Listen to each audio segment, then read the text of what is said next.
a mudança do estilo de vida para uma vida, até brinco com a minha paciente, você precisa ter uma vida anti-inflamatória. Porque é muito engraçado, Leda. Eu vi que tinha uma nutricionista aqui e é fundamental. Eu lancei esse ano pensando exatamente nessa visão mais ampla, porque a gente tinha um entendimento da endometriose muito linear, da seguinte forma. A gente sempre que estava diante de uma paciente com endometriose, a gente fazia duas perguntas. A senhora quer engravidar agora ou não quer? Se a senhora quer engravidar, a gente tem que avaliar se precisa ou não operar e depois vai induzir uma gravidez. E se a senhora não quer engravidar, a gente vai usar um método contraceptivo hormonal para bloquear a sua menstruação. Então, sempre foi isso. A nossa formação como ginecologista, a gente sempre teve essa dicotomia. Quer ou não quer, vai ou não vai operar. Sendo que essa dicotomia, ela não consegue resolver os outros casos. A mulher que tem indicação de operar, mas não quer engravidar, ou que quer engravidar e não quer operar. Então, tem várias interseções aí nessa teoria dos conjuntos que não eram respondidas com essa dicotomia linear. E a gente começou, nos últimos anos, a estudar um pouco mais os efeitos do estilo de vida no aspecto inflamatório. Então, por exemplo, hoje já é sabido que atividade física aeróbica mantida por pelo menos 40 a 50 minutos, num padrão de atividade física que aumenta a frequência cardíaca da mulher para 145 batimentos ali por minuto, durante esses 40 minutos, ela começa a modular a produção de endorfinas no cérebro que modulam a imunidade e diminuem o estrogênio. Então, com a atividade física, você consegue melhorar a sua imunidade e diminuir o hormônio que piora a doença. Alguns alimentos, por exemplo, consagradamente já apresentam evidências científicas que aumentam a chance da mulher ou desenvolver a doença ou piorar os sintomas da doença. Então, o consumo de glúten. O glúten é atual, o glúten modificado, né? Não era aquele glúten, porque as pessoas dizem assim, mas minha avó sempre comeu glúten, minha bisavó também. Mas era um glúten diferente do glúten que nós temos hoje enriquecido. É um outro tipo de farinha. Então, assim, não dá para a gente comparar aquele padrão de alimentação. Mas alimentos embutidos, ultraprocessados, o consumo excessivo de carne vermelha... Mas tirar o glúten é fundamental para quem tem endometriose? Então, a gente sempre tem que ter um cuidado muito grande para não criar também uma fobia do glúten desnecessária nesse contexto. Existe uma associação de quase 60% entre endometriose e síndrome do intestino irritável. Então, é sempre importante e faz parte, é um dos diagnósticos diferenciais que a gente sempre tem que levar em consideração. Então, como a exclusão de glúten, ela beneficia muito as mulheres que têm síndrome do intestino irritável, ultimamente a medicina e a nutrição têm utilizado este conceito e extrapolado as evidências científicas e trazendo isso para dentro da endometriose. E grande parte das pacientes com a exclusão de glúten refere melhora dos sintomas. Então, na prática, eu sempre trabalho junto com o nutricionista que tem essa abordagem funcional, para que a gente não crie uma fobia desnecessária em relação a isso, mas é importante o autoconhecimento. Eu sempre digo que isso que você faz e que a gente faz nas redes sociais, que é empoderamento através do conhecimento, é o que a gente mais tem de benéfico para fazer em relação ao paciente com endometriose. Então, eu sempre digo a ela, a senhora precisa ter este conhecimento e avaliar. Quando a senhora consome glúten, melhora, piora ou fica inalterado sua dor? Doutor, piora demais. Eu estufo, eu tenho distensão, eu fico brincando com meus pacientes, eu tenho efeito baiacu, eu como isso aqui, fica inchada. Então, essa sensação de estufamento, de distensão abdominal, é uma coisa que incomoda algumas pacientes e que, sim, se a senhora nota que existe um gatilho alimentar que piora seus sintomas, exclua da sua dieta. Eu sempre brinco, você precisa ser amigo da sua doença, não adianta ser inimigo. O que é que nós gostamos, eu e a doença? A doença não gosta de glúten, então aprenda também a não gostar, não briga com a sua doença. Mas sempre a gente precisa entender que entre o ideal e o possível, existe um longo caminho aqui que dá tudo certo.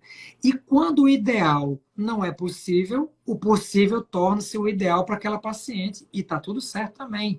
Porque como a gente está lidando com a doença crônica, a gente também não pode cercear a mulher de ter outros prazeres, porque se a gente limita a vida dela, não pode comer glúten, não pode comer lactose, não pode isso, não pode beber, não pode fazer nada, passa diz, poxa, doutor, então assim, minha qualidade de vida estava ruim pela endometriose e ficou pior ainda com o tratamento.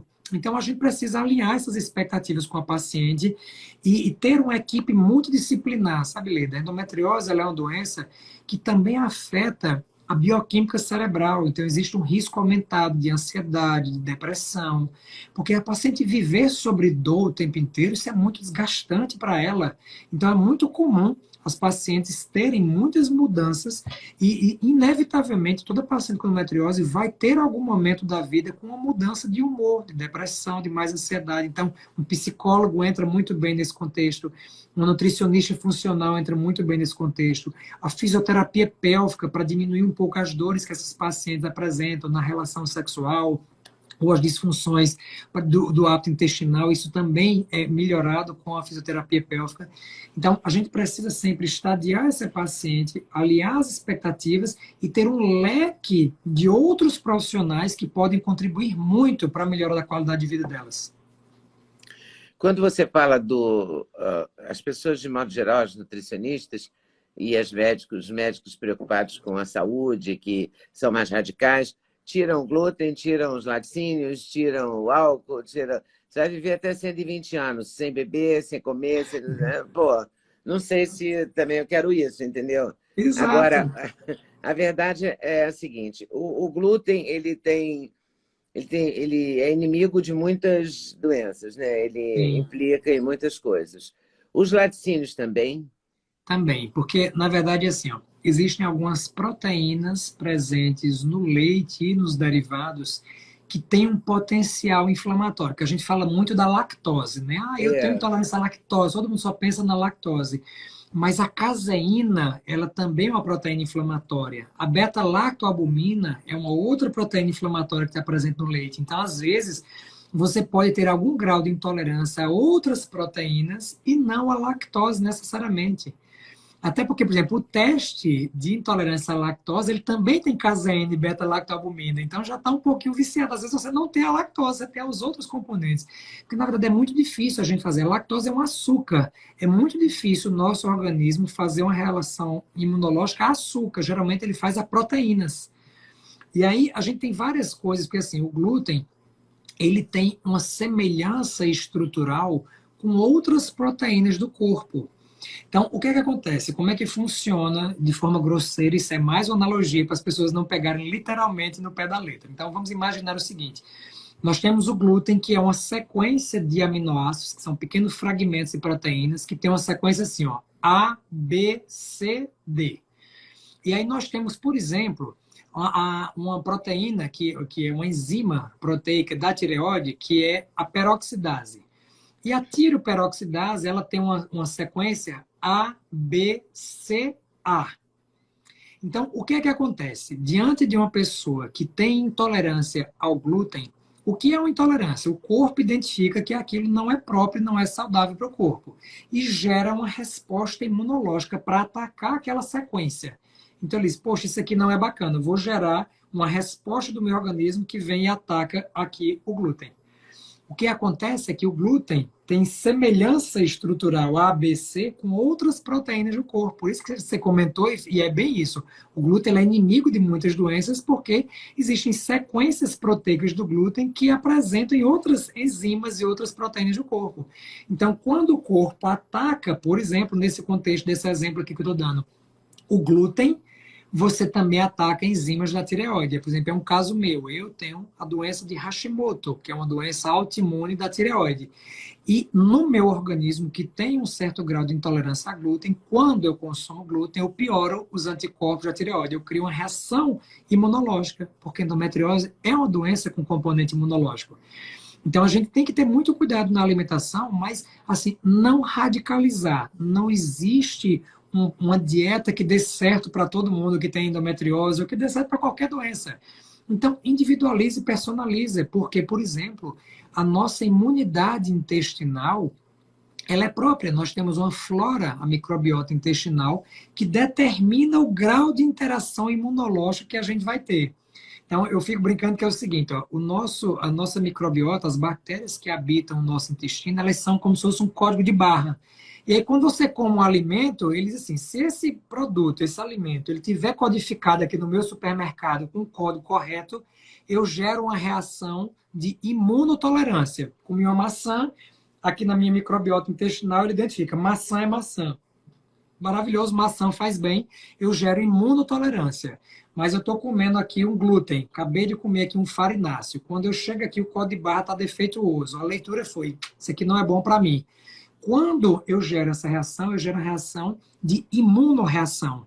Então, eu gero complexos imunológicos que vão determinar piora das queixas que a paciente tem e, às vezes, reações autoimunes em outros órgãos. Por isso, quem tem uma doença autoimune tem uma chance de ter outras doenças autoimunes.